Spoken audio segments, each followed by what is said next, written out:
Hello student, this is Pankaj Ziman, faculty member of SBS Law College, Shri Ganganagar. We are studying drafting, pleading and convincing. And next question is draft a plaint and written statement on the recovery of money.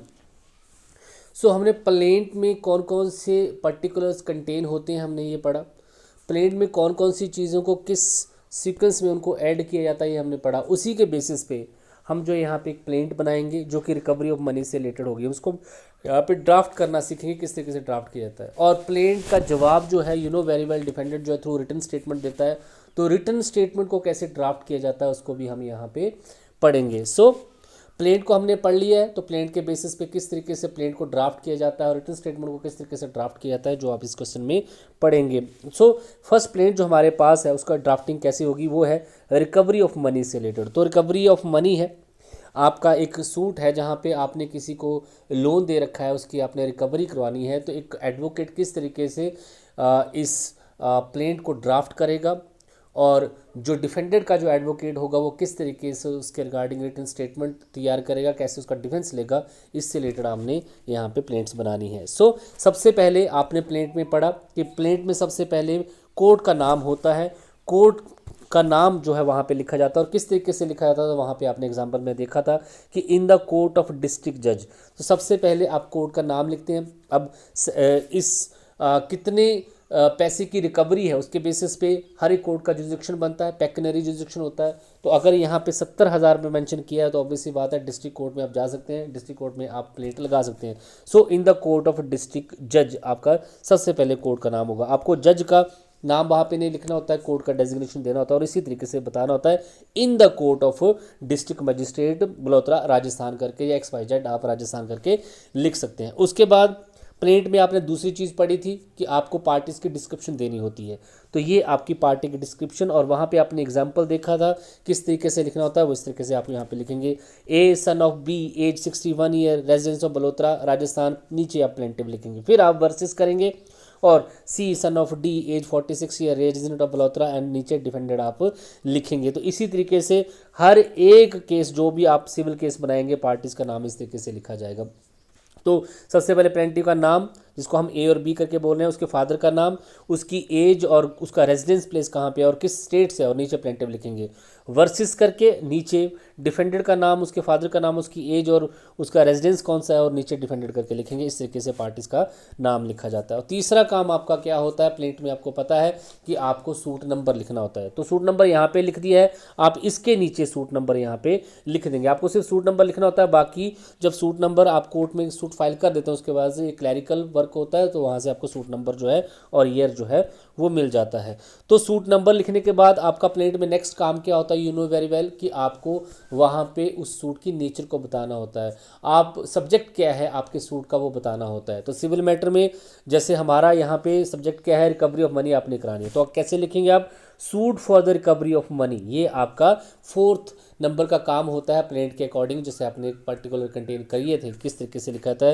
तो suit number के बाद आप next काम क्या करते हैं, nature of the suit लिखते हैं और सब्जेक्ट मैटर लिखते हैं, तो आप लिखेंगे suit for recovery of money और इस तरीके से बड़े अक्षरों में आप लिखेंगे।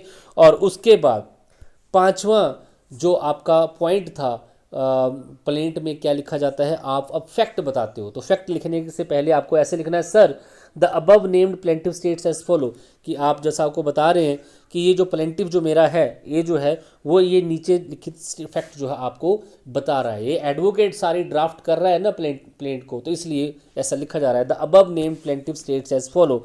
अब आपको पता है कि फैक्ट ऑफ द केसेस आपको देने हैं, क्योंकि प्लेंट में after the nature of the suit आपको फैक्ट बताने हैं, तो आप फैक्ट यहाँ पे वन बाय वन बताएंगे। क्या आप जो भी एलिगेशन आप लगा रहे हैं वो आपको फैक्ट के थ्रू यहाँ पे बताने हैं। तो सूट रिकवरी फॉर मनी है, उससे रिलेटेड क्या क्या फैक्ट बनते हैं आप देखिए।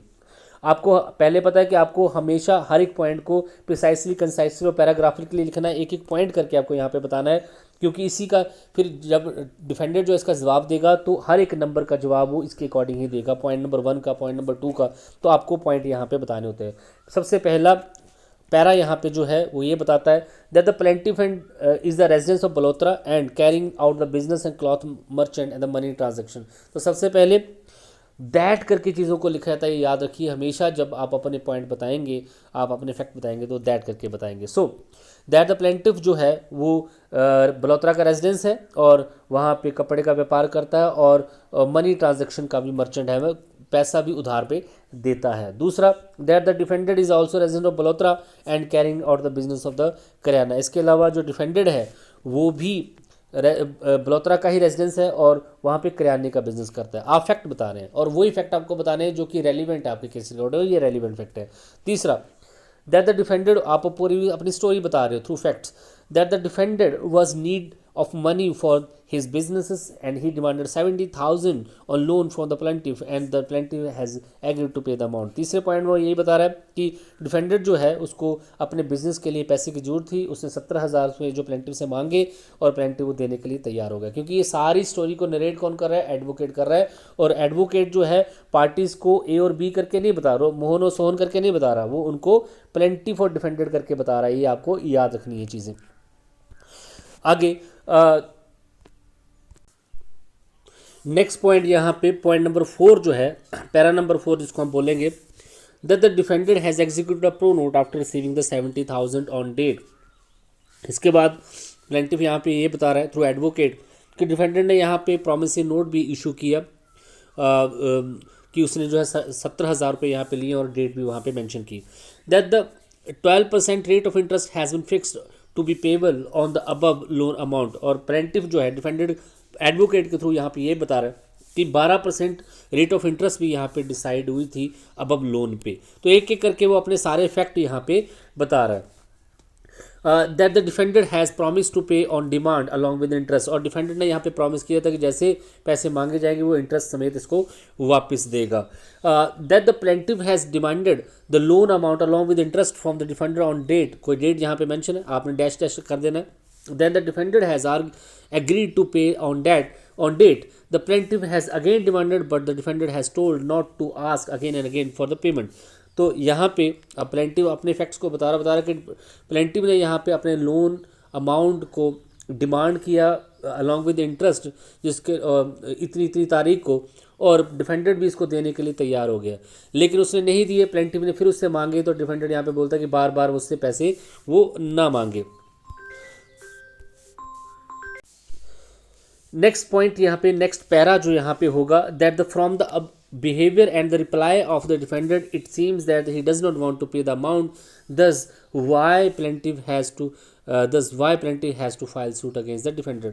तो डिफेंडेड के बिहेवियर से प्लेंटिव को ये लगा कि अब जो है वो पैसे देने का इच्छुक नहीं है, इसलिए डिफेंडेड के अगेंस्ट सूट फाइल करने का सोचा। Next point, that the cause of action. अब आपको यहाँ पे अपने फैक्ट्स अपने कंप्लीट कर दिए हैं, आपने सारे फैक्ट अपने यहाँ पे बता दिए। अब आपको बताना है कॉज ऑफ एक्शन। आपने प्लेट में पढ़ा कि जैसे आप अपने सारे फैक्ट बता देते हैं, फैक्ट बताने के बाद आपको कॉज ऑफ एक्शन बताना है कि किस दिन से आपको सूट फाइल करने की जो है नौबत वहाँ पे आ गई। तो आप वहाँ पे आपने पढ़ा था कि किस तरीके से कॉज ऑफ एक्शन को लिखा जाता है, और यहाँ पे भी उसी तरीके से लिख रखा है that the cause of action arose on date. आपको डेट यहाँ पे मेंशन करनी है, आप यहाँ पे इसको जो है खाली छोड़ सकते हैं। When the defendant was asked to pay the amount with interest and further on date when the defendant has refuse to pay the said amount. मैंने आपको पहले बताया था कि प्लेट में फैक्ट के बाद आप क्या लिखते हैं? कॉज ऑफ एक्शन लिखते हैं। कॉज ऑफ एक्शन में क्या लिखा जाता है कि आपने किस तारीख को वो जो है किस दिन से जो है कॉज ऑफ एक्शन वहाँ पे क्रिएट हुआ।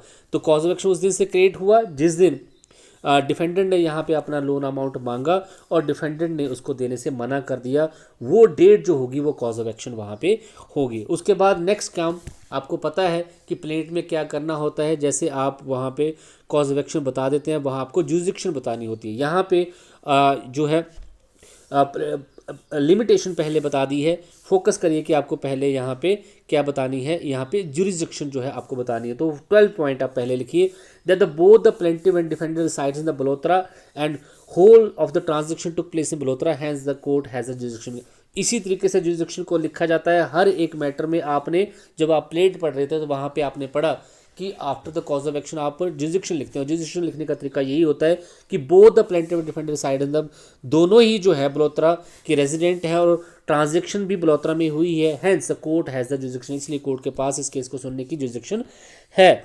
उसके बाद जो है आपको पता है कि प्लेंट में जैसे आप जुरिसडिक्शन लिख देते हैं, जुरिसडिक्शन के बाद आपको लिमिटेशन लिखनी होती है, और लिमिटेशन किस तरीके से लिखी जाती है ये यहाँ पे बता रखा है, that the plaint is filed within the period of limitation. हर एक सिविल केसेस में ऐसे ही लिखा जाता है, that the plaint is filed within the period of limitation.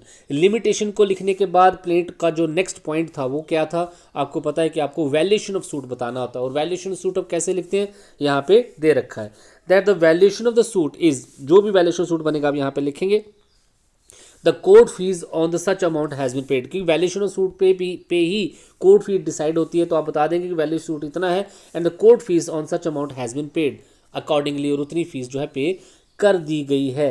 अब आपने यहाँ पे अपने फैक्ट्स बताने के बाद, ध्यान से देखिए, अपने फैक्ट्स बताने के बाद आपने कॉज ऑफ एक्शन भी बताया, आपने यहाँ पे जुरिसडिक्शन भी बता दिया, आपने यहाँ पे पीरियड ऑफ लिमिटेशन भी बता दिया, और वैल्यूएशन ऑफ कोर्ट फीस भी आपने यहाँ पे कर दी है। इस पॉइंट को अगर आप नहीं लिखना चाहते तो यहाँ पे ना लिखिए। अब इसके बाद आपको पता है कि नेक्स्ट काम आपको क्या करना होता है after the valuation of suit. अब यहाँ पे आप रिलीफ डिमांड करते हैं। सो रिलीफ कैसे डिमांड किया जाता है, आपने वहाँ पे लिखा था the plaintiff therefore pray for the following relief. इस तरीके से आप लिखते हैं the plaintiff therefore prays for the following relief. Relief बहुत इंपॉर्टेंट है, अगर आप रिलीफ नहीं मेंशन करेंगे तो आपकी कंप्लेंट जो है वो प्रेस्क्राइब फॉर्मेट में नहीं होगी एज यू नो, और जो भी रिलीफ आप डिमांड करेंगे कोर्ट वही रिलीफ आपको प्रोवाइड करेगी, अपने तरीके से कुछ नहीं देगी। तो आपको बहुत केयरफुली अपना रिलीफ वहाँ पे डिमांड करना होता है, इस तरीके से इसको लिखना होता है the plaintiff therefore prays for the following relief. हर एक सिविल केस में रिलीफ इसी तरीके से आप लिख सकते हैं। द जो कि अकॉर्डिंग टू द केस वो थोड़ा सा शिफ्ट चेंज होगा, लेकिन पैटर्न जो है यही रहेगा। अब आपके पास किस तरीके से रिलीफ मांगेंगे इस केस में आप, अ decree of the 84,000 be passed against the defended and in the favour of the plaintiff. तो सबसे पहले प्लेंटिफ के फेवर में 84,000 की डिक्री जो पास की जाए इन फेवर ऑफ प्लेंटिफ, जिसमें जो है 70,000 जो है प्रिंसिपल अमाउंट है और 14,000 यहाँ पे क्या है इंटरेस्ट है। तो 84,000 की जो डिक्री है वो प्लेंटिफ के फेवर में की जाए। दूसरा रिलीफ ABC करके आप रिलीफ मांग सकते हैं, the interest of the rate of 12% per annum from the date of institution of the suit on the date of payment be payable to the plaintiff, और 12% का ब्याज भी यहाँ पे दिया जाए जो कि जिस दिन से सूट फाइल किया गया और जिस दिन से पेमेंट ड्यू है वहाँ तक का हो।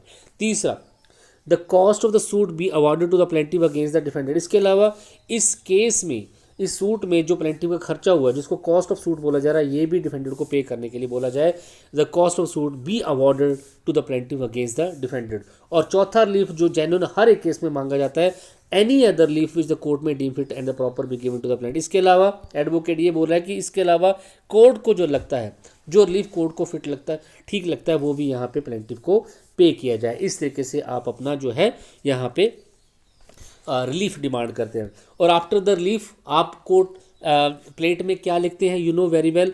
आफ्टर द रिलीफ आप यहाँ पे अब एक बार जो है place, date, signature of plaintiff और सिग्नेचर ऑफ एडवोकेट लिख देते हैं।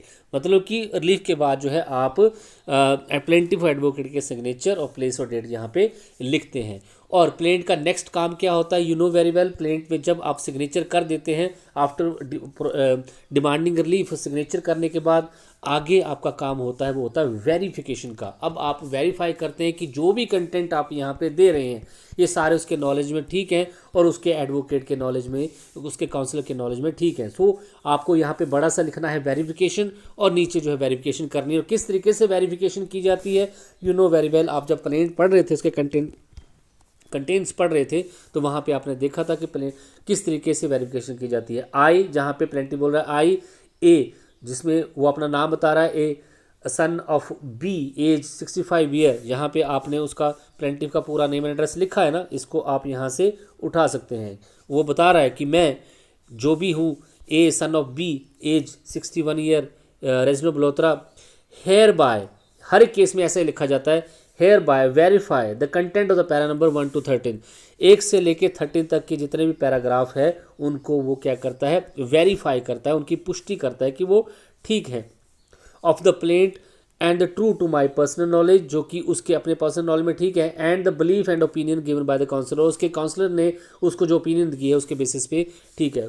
फैक्ट तो सारे उसने ही बताए हैं जो कि एडवोकेट ने लिखे हैं। इसके अलावा जो जुरिसडिक्शन यहाँ पे है जो लिमिटेशंस जहाँ पे है, यहाँ पे जो कोर्ट फीस है, जो यहाँ पे जो जुरिस्डिक्शन है, ये काउंसलर की जो एडवाइस है उसके बेसिस पे वो उनको ठीक जो है यहाँ पे मान रहा है, इस तरीके से वो वेरीफाई कर देता है। फिर यहाँ पे सिग्नेचर होता है प्लेंटिफ के, एडवोकेट के सिग्नेचर होते हैं और प्लेस और डेट यहाँ पे लिखी जाती है। ये आपने सारा पढ़ा कि किस तरीके से प्लेंट बनती है। जो प्लेंट के कंटेंट हमने पढ़े थे उसी के बेसिस पे हमने सारी यहाँ पे प्लेंट को ड्राफ्ट किया है। अब आपके पास है यहाँ पे रिटन स्टेटमेंट। तो रिटन स्टेटमेंट को किस तरीके से ड्राफ्ट किया जाता है, किस तरीके से प्लेंट का जवाब जो है थ्रू रिटन स्टेटमेंट डिफेंडेड देता है, उसको समझने से पहले आपको रिटन स्टेटमेंट को समझना होगा। सो रिटन स्टेटमेंट में क्या क्या चीज़ें कंटेन होती है यहाँ पे बता रखे, जिसके प्लेंट में किस कौन कौन सी चीज़ें कंटेन कर रखी होती हैं वो आपने पढ़ा, उसी तरीके से रिटन स्टेटमेंट में कौन कौन सी चीज़ें कंटेन होती है ये बता रखा है। तो सबसे पहले एक प्लेंट का जो है जो जवाब जो है थ्रू रिटन स्टेटमेंट एक एडवोकेट कैसे देता है, उसको समझने से पहले आपको रिटन स्टेटमेंट यहाँ को समझना होगा। द रिटन स्टेटमेंट जो है ऑर्डर 8 में बता रखी है, order 8 of the civil procedure code 1908।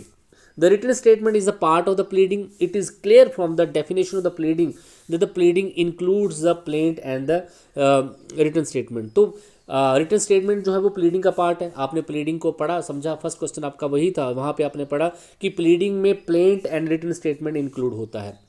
Written statement such a pleading submitted by the defendant by which he denies the fact of a plaint and submit the statement of the defense। तो written statement में basically क्या होता है, ऐसे तरीके की pleading होती है, अभिवचन होता है जहाँ पे डिफेंडेंट जो है जो भी प्लेंट में उस पर जो आरोप लगाए गए, एलिगेशन लगाए गए, वो उनको डिनाई करता है और अपना डिफेंस यहाँ पे जो है प्रेजेंट वहाँ पे करता है। The provisions about the written statement have been made in the order of 8 of the Civil Procedure Code 1908। तो रिटन स्टेटमेंट से रिलेटेड जो प्रोविजन जो है सीपीसी के ऑर्डर 8 में बता रखे हैं। As per the rule 1 it is to be presented within the 30 days from the date of service of the summon. तो जैसे ही कोर्ट में प्लेंट फाइल हो जाती है तो कोर्ट जो है डिफेंडेंट को समन इशू करता है और समन में ये बताता है कि आपको 30 दिनों के अंदर जो है इस प्लेंट का जवाब देना है थ्रू रिटन स्टेटमेंट। तो 30 दिनों के अंदर जो है रिटन स्टेटमेंट फाइल की जाती है कोर्ट में against the plaint. The court can extend this period but shall not be later than the 90 days from the date of the service of summon. Court चाहे तो इस 30 days के time को extend कर सकता है, लेकिन ये 90 दिनों से ज़्यादा नहीं हो सकता after the service of the summon दिए जाने के बाद। In written statement, the subject matter mentioned in the plaint is either admitted or denied by the defendant in order in also include। तो रिटन स्टेटमेंट में basically क्या होता है, जो भी प्लेंट में जो भी कंटेंट दे रखे हैं, para number 1, para number 2, para number जैसे आपने ऊपर आपने पढ़ा, पैरा नंबर 13 तक आपने पढ़े, उनको यहाँ पे या तो रिटन स्टेटमेंट में डिफेंडेंट ने थ्रू एडवोकेट डिनाई करना होता है या एडमिट करना होता है। तो ऑब्वियसली बात है वो उनको डिनाई ही करेगा तभी आगे केस चलेगा। अगर वो एडमिट जो है वो सभी एलिगेशन को कर लेता है तो केस अगले दिन ही फैसला सुना दिया जाएगा, क्योंकि वो खुद एडमिट कर रहा है उन सभी चीज़ों को। तो या तो वो उनको एडमिट करेगा या डिनाई। कुछ ऐसे पॉइंट होते हैं जिनको जनरली एडमिट कर लिया जाता है, किसी भी प्लेंट का जवाब जब रिटन स्टेटमेंट में दिया जाता है आपको पॉइंट टू पॉइंट ही जवाब देना होता है। जब अभी आप ऊपर पढ़ेंगे कैसे रिटन स्टेटमेंट बनता है। और तो रिटन स्टेटमेंट में क्या क्या चीज़ें कंटेन होती है, specially the new facts should be pleaded in the pleading. तो रिटन स्टेटमेंट में अगर कोई नया फैक्ट है वो आप बता सकते हैं।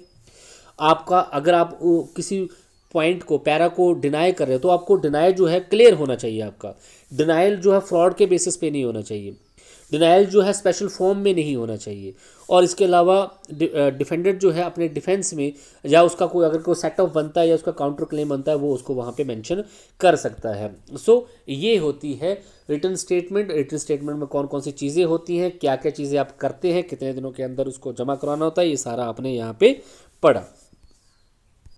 अब रिकवरी ऑफ मनी से रिलेटेड रिटन स्टेटमेंट कैसे होगा। प्लेंट हमने रेडी कर ली है, प्लेंट आपने देखी कि किस तरीके से प्लेंटिफ ने प्लेंट के थ्रू जो है अपना 70,000 और उस पर जो उसका इंटरेस्ट 12% 14,000 जो बनता है उसने क्लेम किया, सारा पड़ा। अब उसी के बेसिस पे डिफेंडेंट जो है उसका एडवोकेट जो किस तरीके से एक रिटन स्टेटमेंट को ड्राफ्ट करेगा वो इस तरीके से होगी। सबसे पहले रिटन स्टेटमेंट, देखिए ये सारी चीज़ें जो हैं वो सिमिलर ही रहती हैं, इनमें कोई भी फ़र्क नहीं आता है।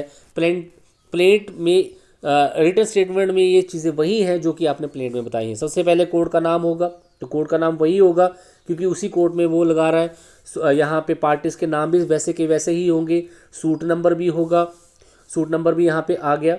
और उसके बाद जो है यहाँ पे ठीक लिखा हुआ है सूट नंबर, तो सूट नंबर यहाँ पे। उसके बाद आपने यहाँ पे नेचर ऑफ द सूट भी वही होगा सेम टू, इसमें कोई भी परिवर्तन। तो कोई भी सिविल मैटर होता है उसकी रिटर्न, कोई भी सिविल मैटर होता है उसके जब रिटर्न स्टेटमेंट रेडी की जाती है तो नेचर ऑफ सूट तक का जो मैटर लिखा जाता है, ड्राफ्ट किया जाता है, वो सेम ही होता है, उसमें कोई भी फर्क नहीं आता। आप देख सकते हैं यहाँ पे। अब यहाँ पे प्लेंटिफ डिफेंडेड जो है वो जो है थ्रू एडवोकेट अपनी बात रख रहा है। The written statement on the behalf of the defendant is follow, जैसे आपने पढ़ा the plaint on the behalf of the plaintiff as follow, जैसे आपने ऊपर लिखा। अब इसी तरीके से written statement on the behalf of the defendant आप यहाँ पे लिख रहे हैं। अब आपको जिस तरीके से एक एक पॉइंट यहाँ पे जो बता, उसी तरीके से हर एक पॉइंट का जवाब आपको यहाँ पे देना है। तो पहला पॉइंट क्या था? पहला पॉइंट था कि वो जो है डिफेंडेड जहाँ पे जो है वो एक कपड़े का व्यापार करता है और मनी ट्रांजैक्शन का बिजनेस करता है। तो आपने इसका जवाब कैसे देना है? That the content of the para number 1 of the plaint are admitted. तो उसने अपने पहले पॉइंट को यहाँ पे एडमिट कर लिया। दूसरा पॉइंट क्या था? यहाँ पे देखिए आप, दूसरा पॉइंट यहाँ पे था that the defender is also resident of Balotra and carrying the business the kirana. तो इस पॉइंट को अब यहाँ पे वो एडमिट करेगा, डिनाइड करेगा। तो ये दूसरे पॉइंट को भी क्या करता है? That the content of the para number 2 of the plaint are admit. ये भी मानता है कि वो भी बलोत्रा का वासी है और किराने का काम वहाँ पे करता है। अब वो तीसरा पॉइंट वहाँ पे क्या था कि उसने उससे 70,000 रुपये लिए थे। तो इसको रिटर्न स्टेटमेंट में डिफेंडेड क्या करेगा? डिनाई करेगा। ऑब्वियस सी बात है, वो नहीं मानेगा उसने पैसे। अगर वो मान जो जाए तो फिर तो कहानी खत्म है। That the content of the para number 3 of the plaint are denied for the being false. तो पैरा नंबर 3 को वो वहाँ पे क्या कर रहा है? डिनाइड कर, वो झूठ है। The defendant was not in need of such amount on such date on not demanded 70,000 from the plaintiff. क्योंकि प्लेंटिव ने यहाँ पे बोला था कि डिफेंडेड को यहाँ पे पैसे की जरूरत थी और उसने उससे 70,000 की डिमांड की थी और इतनी तारीख को उसने दी थी। यहाँ पे डिफेंडेड बोल रहा है कि उसको किसी भी तरीके के पैसे की नीड नहीं थी और उसने किसी भी तरीके का 70,000 वहाँ पे नहीं मांगा है। फोर्थ पॉइंट देख लीजिए यहाँ पे क्या है, उस तरीके से आपका लीव होगा। That the defended has executed a pro note after the receiving of 70, और वहाँ पे प्रोमिसरी नोट जो है डिफेंडेड ने इशू किया था। तो पैरा नंबर पॉइंट को भी ये डिनाई कर देगा। That the content of the para number 4 are denied, कि उसने कोई भी प्रोमिसरी नोट वहाँ पे जो है एग्जीक्यूट नहीं किया है। पैरा नंबर 5 को देख लें, उसी तरीके से आपको पैरा 12% रेट इंटरेस्ट भी वहाँ पे डिसाइड हुआ था। तो पैरा नंबर पॉइंट को भी ये क्या कर देगा, क्योंकि वो लोन कोई एक्सटेंडमेंट नहीं कर रहा तो ऑब्वियसली बात है वो इंटरेस्ट को भी नहीं मानेगा। The para number 5 are denied when the defendant has not taken any loan from the plaintiff. The question of fixing rate of interest does not arise. तो पैरा नंबर 5 में वो यही बोल रहा है कि मैं इस फैक्ट को भी डिनाई करता हूँ, क्योंकि जहाँ पे मैंने लोन ही नहीं लिया तो फिर वहाँ पे इसी तरीके से वो पैरा नंबर 6 को भी यहाँ पे डिनाइड कर रहा है। पैरा नंबर 6 आप देख सकते हैं क्या है? Defended has promise to pay on demand along with interest. तो वहाँ पे वो यही बोल रहा है कि पैरा नंबर 6 को भी वो डिनाइड कर रहा है। That the content of para number 6 are denied being false. इतना सा यहाँ पे आप लिख दें, क्योंकि जहाँ पे डिफेंडर बोला कि मैंने लोन नहीं लिया तो रीपेमेंट का तो क्वेश्चन वहाँ पे रेज नहीं होता। पैरा नंबर 7 को भी वहाँ पे वो क्या करेगा? डिनाइड करेगा।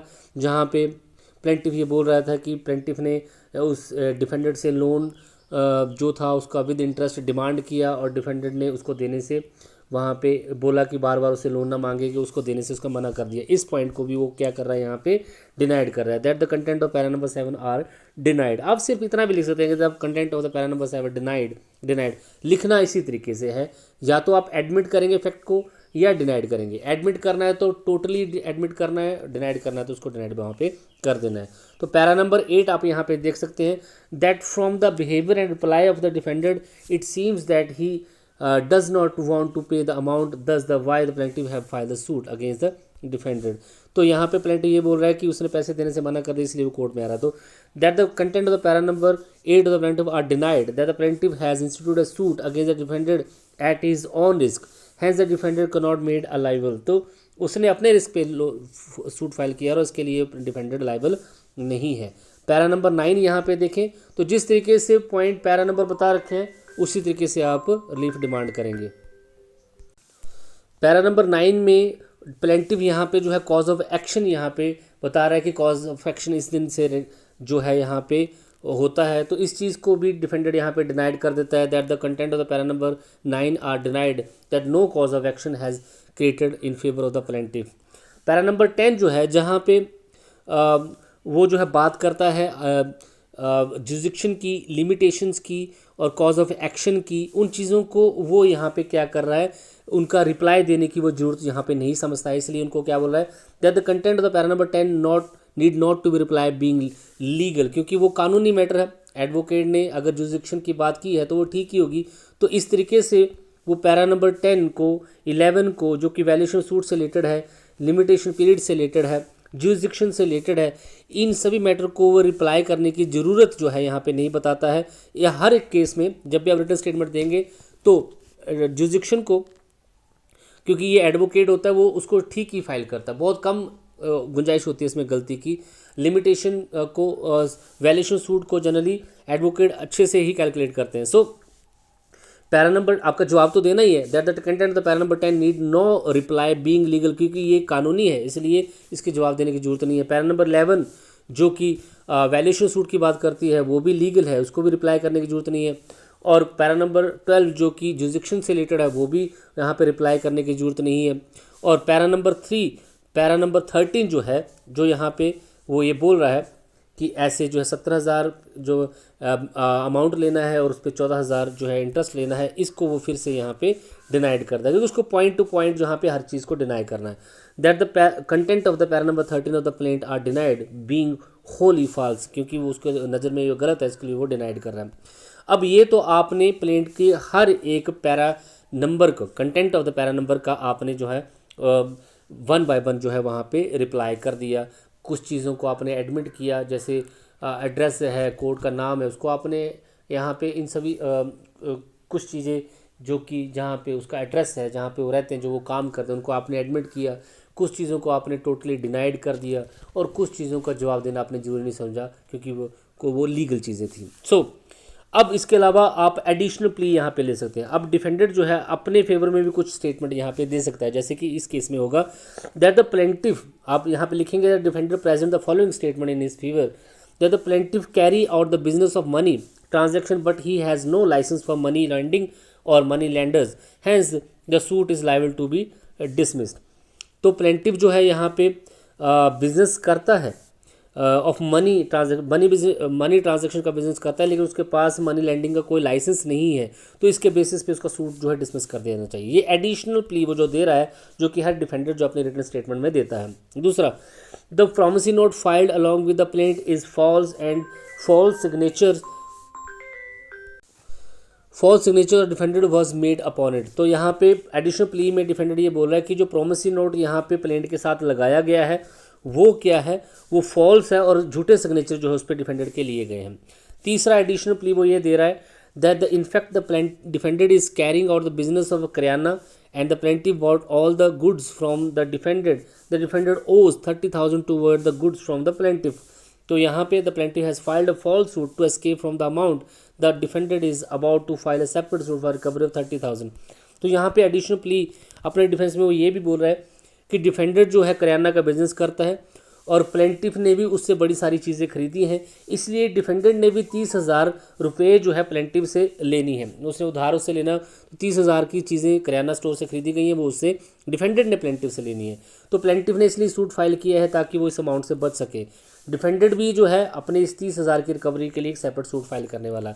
इस तरीके से वो अपने एडिशनल प्ली यहाँ पे दे रहा है और यहाँ पे इसलिए वो भी रिलीफ मांगेगा, इसलिए वो यहाँ पे जिससे वहाँ पे प्लेंटिफ ने रिलीफ मांगा था कि इस तरीके से ये डिक्री जो है इसके फेवर में ग्रांट की जाए, 70,000 दिया जाए, ब्याज भी दिया जाए और कोर्ट को जो ठीक लगता है वो जहाँ पे दिया जाए। इस तरीके से डिफेंडेड भी यहाँ पे रिलीफ मांगेगा। वो बोलेगा has the defender request that the suit of the plaintiff is liable to be dismiss with the special cost of defendant. तो हर एक रिटन स्टेटमेंट में एंड में ऐसे ही लिखा जाता है कि हैज़ द डिफेंडर रिक्वेस्ट यहाँ पे करता है कि प्लेंटिफ का सूट जो है इसको डिसमिस यहाँ पे कर दिया जाए और with the special cause of defended, और डिफेंडेड को स्पेशल कॉज जो उसको यहाँ पे परेशानी हुई है उसको जहाँ पे अलाउ किया जाए। इसके बाद वो भी यहाँ पे अपने साइन और उसके एडवोकेट के साइन होंगे, प्लेस का नाम होगा और डेट यहाँ पे लिखी जाएगी और यहाँ पे भी वेरिफिकेशन जो है की जाएगी जिस तरह प्लेंटिफ में। अब यहाँ पे क्योंकि ये सारे फैक्ट डिफेंडेड बता रहा है तो उसको भी अपने इन फैक्ट्स जो उसने दिए हैं यहाँ पे उनकी वेरिफिकेशन करनी है।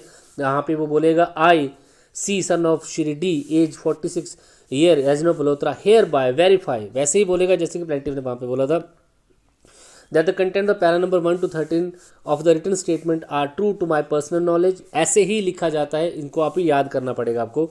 And to my personal knowledge and believe at the opinion rendered by my counsel. इसके अलावा कुछ चीज़ें जो है उसके एडवोकेट ने जो है बताई हैं, जैसे कि जुरिडिक्शन है जो कि सही है, जो भी चीज़ें हैं वो उनको वो अपने पर्सनल नॉलेज से बेसिस पे भी जो है उनको वेरीफाई कर रहा है, और जो उसको एडवोकेट ने जो ओपिनियन दी उसके बेस पे अगर कर रहा है। उसके बाद फिर से सिग्नेचर, एडवोकेट का सिग्नेचर, प्लेस और डेट यहाँ पे लिखी जाएगी, और इस तरीके से आपकी प्लेंट और रिटन स्टेटमेंट जो है रेडी की जाती है। Thank you so much.